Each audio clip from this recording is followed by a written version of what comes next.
بسم اللہ الرحمن الرحیم۔ السلام علیکم ورحمۃ اللہ وبرکاتہ۔ اللہ رب العزت نے ہر چیز کو پیدا فرمایا تو جہاں اللہ نے عزت کو پیدا فرمایا تو وہاں ذلت کو بھی پیدا فرمایا، جہاں دن بنایا وہاں رات کو بھی پیدا فرمایا، جہاں اللہ نے روشنی پیدا کی وہاں تاریکی کو بھی پیدا فرمایا، اسی طرح جہاں اللہ نے بیماری کو پیدا کیا وہاں شفا کو پیدا کر دیا۔ سب سے بڑی اور روحانی شفا اللہ تعالیٰ کا ذکر اور اس کا کلام ہے، تو آپ صلی اللہ علیہ وآلہ وسلم نے ہر چیز کی دعا اور علاج بتا دیا۔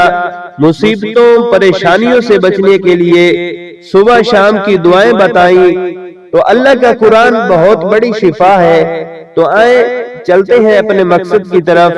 اللہ کے نبی نے فرمایا جو بندہ ان کلمات کو صبح شام 3 مرتبہ پڑھ لے گا وہ 4 مہلک بیماریوں سے بچ جائے گا۔ نمبر 1 کوڑ کی بیماری یعنی کہ پھوڑے پھنسیاں۔ نمبر 2 جنون کی بیماری یعنی کہ پاگل پن دیوانہ۔ نمبر 3 برس کی بیماری شکل کا چت کبرا ہو جانا۔ نمبر 4 فالج یعنی جسمانی اعضاء کام کرنا چھوڑ دیں۔ دعا یہ ہے سبحان اللہ العظیم وبحمدہ ولا حول ولا قوت الا باللہ العلی العظیم۔ تو آئیں اس دعا کو زندگی کا معمول بنائیں۔